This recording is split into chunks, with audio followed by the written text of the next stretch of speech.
일본 최고의 독도 전문가가 40년 신념을 버리고 태극기 앞에 무릎을 꿇었습니다. 그는 왜 조국을 배신했을까요? 아니, 정말 배신이었을까요? 타카하시 유타로 교수의 이야기는 단순한 학술 논쟁을 넘어 한 인간의 양심과 용기에 대한 이야기입니다. 일본 외무성의 독도 문제 최고 전문가로 불리던 그가 한국을 방문한 후 완전히 달라진 이유는 무엇일까요? 그리고 전 세계가 주목한 그 순간 태극기 앞에서 흘린 눈물의 진짜 의미는 무엇이었을까요? 오늘 이 충격적인 실화를 통해 진실의 힘이 얼마나 강력한지 함께 확인해 보시죠. 작지만 강한 나라 대한민국. 이 채널은 엄청나게 성장할 채널이니 미리 구독과 좋아요, 알람 설정 부탁드립니다. 여러분의 관심이 우리나라의 진짜 이야기를 세상에 알리는 힘이 됩니다. 타카하시 유타로, 이 이름만 들어도 일본에서는 독도 문제에 살아있는 전설이라고 불렸습니다. 일본 외무성에서 40년간 독도 문제만을 연구해온 최고 전문가죠. 그의 책상 위에는 독도 관련 자료들이 산더미처럼 쌓여 있었고 그 모든 자료는 한 가지 결론을 향해 있었습니다. 바로 독도는 일본 고유의 영토라는 것이었어요. 2023년 가을 TBS 생방송 스튜디오에 타카하시 유타로가 나타났습니다. 그의 눈빛은 확신에 차 있었어요. 40년간 연구한 결과에 대한 절대적인 자신감이 그의 표정에 고스란히 드러났죠. 앵커가 질문을 던지자 그는 카메라를 똑바로 보며 단호하게 말했습니다. 독도는 100% 일본 고유의 영토입니다. 한국은 허상을 퍼뜨리고 있을 뿐이에요. 스튜디오 안은 조용했지만 방송이 나간 후 일본 전역이 들썩였습니다. SNS에는 찬사가 쏟아졌어요. 타카하시가 일본의 자존심을 지켰다. 드디어 진실을 말해주는 사람이 나타났다. 댓글들이 실시간으로 올라왔죠. 그는 일본 국민들에게 영웅이 되었습니다. 방송 후 기자들이 몰려들었어요. 타카하시 유타로는 자신만만하게 말했습니다. 다음 달에 발표할 논문으로 한국의 억지를 산산조각 내겠습니다. 더 이상 이 문제로 일본이 양보할 필요는 없어요. 그의 말에 기자들도 고개를 끄덕였죠. 40년간 이 문제만을 연구한 최고 전문가의 말이니까요. 논문 발표를 불과 며칠 앞둔 어느 날 타카하시 유타로의 사무실에 한 통의 서한이 도착했습니다. 한국 외교부에서 온 공식 서한이었어요. 처음에는 항해 편지인 줄 알았는데 내용을 읽어보니 전혀 다른 것이었습니다. 교수님의 객관적인 연구를 위해 한국 측 사료도 검토해 주시길 바랍니다. 언제든지 한국을 방문해 주시면 관련 자료를 제공하겠습니다. 타카하시 유타로는 처음에 비웃음을 터뜨렸어요. 허상을 확인해 주러 직접 가주지. 그는 이것을 한국 측의 마지막 발악으로 여겼습니다.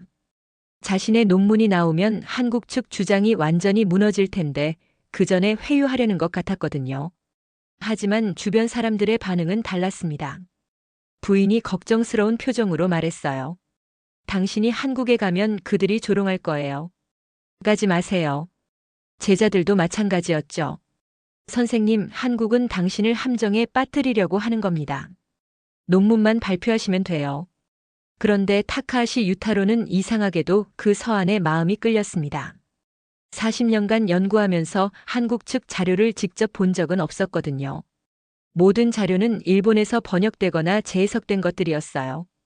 그는 생각했습니다. 진실은 누구도 무너뜨릴 수 없다. 내가 직접 가서 확인해 주지. 마침내 타카하시 유타로는 결정을 내렸습니다. 한국 방문을 받아들이겠다고 회신을 보냈어요. 공항에서 기자들이 몰려들었습니다. 교수님, 한국에 가시는 이유가 뭔가요? 한국 측 주장을 인정하시는 건가요? 질문이 쏟아졌지만 그는 차분하게 답했습니다. 진실은 어디서든 진실입니다. 한국에 가서 직접 확인해 보겠습니다. 인천공항에 도착한 타카하시 유타로의 표정은 여전히 자신감에 차 있었습니다. 한국 외교부 관계자들이 정중하게 맞이했지만 그는 형식적인 인사로 생각했어요. 곧 실망하게 될 텐데. 그의 마음속에는 여전히 40년간 쌓아온 확신이 단단하게 자리 잡고 있었죠. 첫 번째 방문지는 경상북도 독도재단이었습니다. 건물에 들어서자 한국 측 관계자들이 준비한 자료들이 눈에 들어왔어요. 생각보다 많은 양이었습니다. 그는 속으로 생각했죠. 아무리 많아도 조작된 자료들일 뿐이야. 그런데 첫 번째 문서를 보는 순간 타카하시 유타로의 표정이 미묘하게 변했습니다. 삼국사기 원문이었어요. 한국 측 관계자가 설명했습니다. 이 기록은 서기 512년의 것입니다. 우산국, 즉 지금의 독도에 대한 최초의 기록이죠.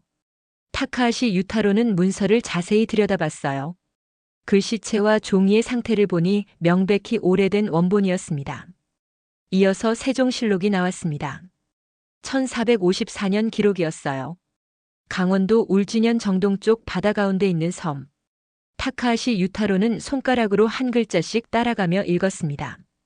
그의 손이 미세하게 떨리기 시작했어요. 하지만 진짜 충격은 다음 문서였습니다. 일본 태정관 지령 원문이었어요.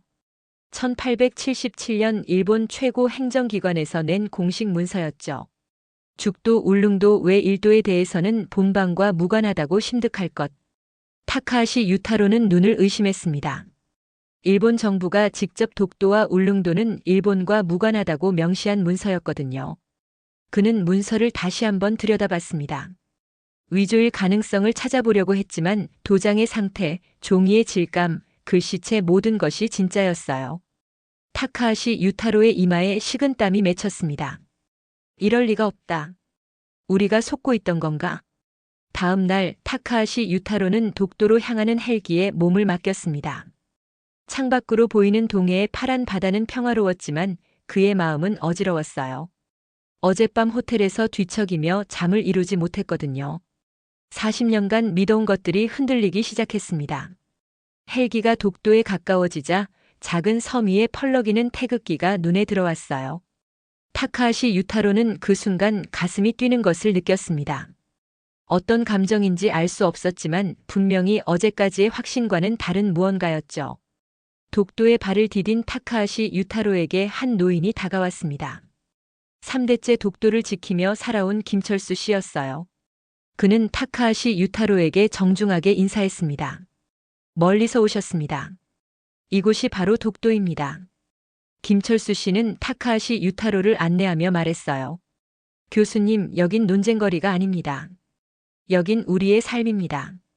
그의 말에는 어떤 분노나 적대감이 없었어요. 그저 담담한 사실의 진술이었죠. 할아버지 때부터 여기서 고기를 잡으며 살았습니다. 아버지도 저도 이제 제 아들도 여기서 살고 있어요. 타카하시 유타로는 김철수 씨의 부인을 만났습니다. 그녀는 독도에서 나는 미역을 보여주며 말했어요. 이 미역도 우리 할머니가 따던 곳에서 나는 거예요. 바위 하나하나가 우리 가족의 역사입니다. 그녀의 손은 거칠었지만 그 안에는 이 땅에 대한 깊은 사랑이 담겨 있었어요. 바닷바람이 불어오자 태극기가 더욱 힘차게 펄럭였습니다. 타카하시 유타로는 그 태극기를 바라보며 서 있었어요. 40년간 일본 깃발 아래에서 일본의 영토라고 주장했던 이 땅에서 지금 그는 태극기를 바라보고 있었습니다. 그의 눈에 눈물이 고이기 시작했어요. 40년 신념이 무너진 건가? 타카하시 유타로는 중얼거렸습니다. 그는 태극기 아래에서 흐느끼기 시작했어요. 그것은 분노의 눈물이 아니었습니다. 진실 앞에서 느끼는 부끄러움과 뉘우침의 눈물이었죠. 서울로 돌아온 타카하시 유타로는 호텔방에서 창밖을 바라보고 있었습니다. 서울의 야경이 아름다웠지만 그의 마음은 복잡했어요. 뉴스에서는 그의 한국 방문이 연일 화제가 되고 있었습니다. 일본에서는 타카하시가 한국에 넘어갔다는 비난이 쏟아지고 있었고, 한국에서는 일본 전문가가 진실을 깨달았다는 보도가 나오고 있었죠. 타카하시 유타로는 책상 위에 놓인 자료들을 다시 한번 살펴봤습니다. 일본에서 가져온 자료와 한국에서 본 자료들이 완전히 다른 이야기를 하고 있었어요. 그는 자신에게 물어봤습니다. 40년간 내가 연구한 것은 도대체 무엇이었나? 전화가 울렸습니다. 도쿄에서 걸려온 전화였어요. 외무성 동료가 다급하게 말했습니다. 유타로, 빨리 돌아와. 지금 난리가 났어. 당신이 한국에 넘어갔다는 소문이 돌고 있다고. 타카하시 유타로는 한숨을 쉬며 답했습니다. 나는 진실을 보고 있을 뿐이야. 그날 밤 타카하시 유타로는 거의 잠을 이루지 못했습니다. 독도에서 본 태극기와 김철수 씨 가족의 모습이 계속 머릿속에 맴돌았어요. 그들의 눈에는 어떤 거짓이나 속임수가 없었습니다. 그저 이 땅에서 살아온 사람들의 진실한 모습이었죠. 새벽이 되자 타카하시 유타로는 결심을 굳혔습니다. 거울 앞에 서서 자신의 모습을 바라보며 말했어요. 내가 틀렸다면 이제 어떻게 해야 하지? 그의 눈에서 눈물이 흘러내렸습니다. 40년간 쌓아온 모든 것이 무너지는 순간이었어요. 타카하시 유타로는 벽을 주먹으로 쳤습니다. 아프지만 그보다 더 아픈 것은 마음이었어요. 그는 무릎을 꿇고 앉아서 흐느꼈습니다. 한 학자로서, 한 인간으로서 진실 앞에서 자신의 무력함을 느끼는 순간이었죠. 하지만 동시에 그는 알고 있었습니다. 이제 더 이상 거짓을 말할 수는 없다는 것을.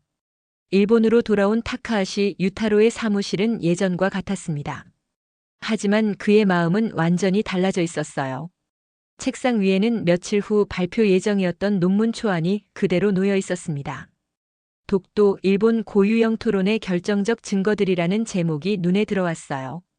타카하시 유타로는 그 논문을 손에 들고 읽어보기 시작했습니다.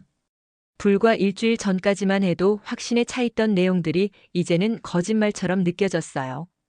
한국에서 본 진짜 자료들과 비교하니 자신이 쓴 논문의 허점들이 명확하게 보였습니다. 그는 논문을 들고 파쇄기 앞에 섰습니다. 40년간의 연구 결과물이었지만 이제는 세상에 내놓을 수 없는 거짓이 되어버렸어요. 타카하시 유타로는 눈물을 흘리며 말했습니다. 거짓을 세상에 내놓을 순 없다. 이제라도 진실을 말해야 한다. 파쇄기가 돌아가는 소리가 사무실에 울렸습니다. 종이가 조각조각 나면서 빨려 들어갔어요. 그와 함께 타카하시 유타로의 40년 신념도 산산조각이 나고 있었습니다. 하지만 그의 마음은 오히려 가벼워졌어요. 진실을 마주한 자유로움이었죠. 제자가 사무실 문을 두드렸습니다. 선생님, 논문 발표 준비는 어떻게 되고 있나요? 타카하시 유타로는 돌아서서 제자를 바라봤습니다. 논문은 발표하지 않겠다. 대신 다른 것을 준비하고 있다. 제자는 놀란 표정을 지었어요. 다른 것이라면? 타카하시 유타로는 창밖을 바라보며 답했습니다. 진실을 말하는 것이다. 독도에 대한 진실을 말이야. 그의 목소리는 확신에 차 있었어요. 이번에는 정말 진실에 대한 확신이었습니다. 그날 밤 타카하시 유타로는 새로운 원고를 쓰기 시작했습니다. 이번에는 독도가 한국 영토라는 사실을 뒷받침하는 자료들을 정리했어요. 한국에서 본 진짜 자료들을 바탕으로 한 진실한 내용이었죠.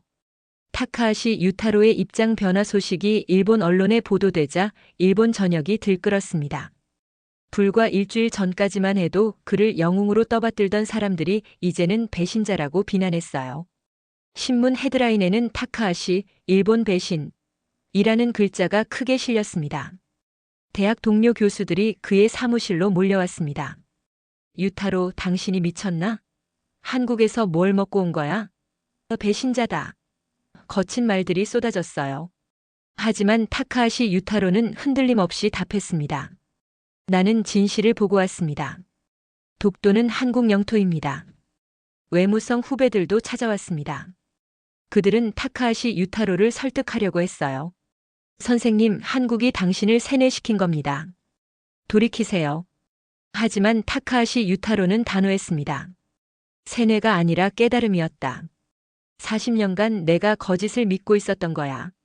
가장 아픈 것은 가족의 반응이었습니다. 부인이 눈물을 흘리며 말했어요.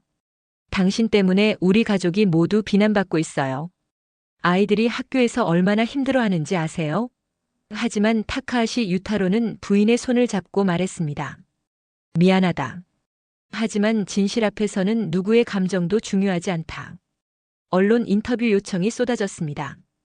대부분이 그를 공격하려는 의도였어요. 한 기자가 날카롭게 물었습니다. 교수님은 일본을 배신한 것 아닌가요? 타카하시 유타로는 차분하게 답했습니다. 나는 일본을 배신한 것이 아니라 거짓을 배신한 것입니다. 진실을 말하는 것이 진짜 애국입니다. SNS에는 그에 대한 비난이 쏟아졌습니다. 국가적 망신이다. 일본에서 나가라. 하지만 타카하시 유타로는 이미 각오를 하고 있었어요. 진실을 말하는 대가가 이런 것이라면 기꺼이 감수하겠다고 마음먹었습니다. 외무성에서는 그의 모든 직책을 박탈했습니다. 40년간 몸담았던 곳에서 쫓겨난 것이었어요. 동료가 마지막으로 말했습니다. 당신 이름은 일본 역사에서 지워질 겁니다. 타카하시 유타로는 슬픈 미소를 지으며 답했습니다. 그래도 진실의 역사에는 남을 거야. 한국 국회에서 타카하시 유타로에게 특별 강연 요청이 왔습니다. 일본에서는 더 이상 그의 목소리를 들어주지 않았지만 한국에서는 진실을 말하는 그의 용기를 인정해 주었어요. 그는 마지막으로 세상에 진실을 알리기 위해 한국행을 결심했습니다. 국회 강연장에는 많은 사람들이 모였습니다.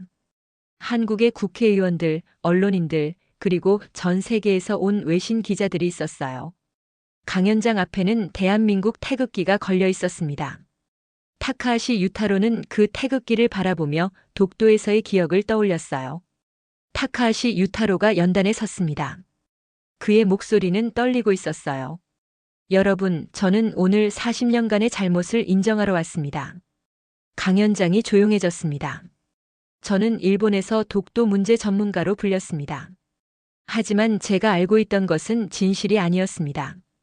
그는 한국에서 본 자료들에 대해 설명했습니다. 삼국사기, 세종실록, 그리고 일본 태정관 지령까지. 그의 목소리가 점점 커졌어요. 이 모든 자료들이 하나같이 말하고 있습니다. 독도는 한국의 영토라고 말입니다. 타카하시 유타로는 울먹이며 계속했습니다. 독도는 분쟁의 대상이 아닙니다. 그저 한국의 영토입니다. 저는 40년간 거짓을 믿고 있었습니다. 그의 눈에서 눈물이 흘러내렸어요. 강연장에 있던 사람들도 숙연해졌습니다. 그 순간 타카하시 유타로는 예상치 못한 행동을 했습니다. 그는 연단에서 내려와 태극기 앞으로 걸어갔어요. 그리고 그 앞에서 무릎을 꿇었습니다.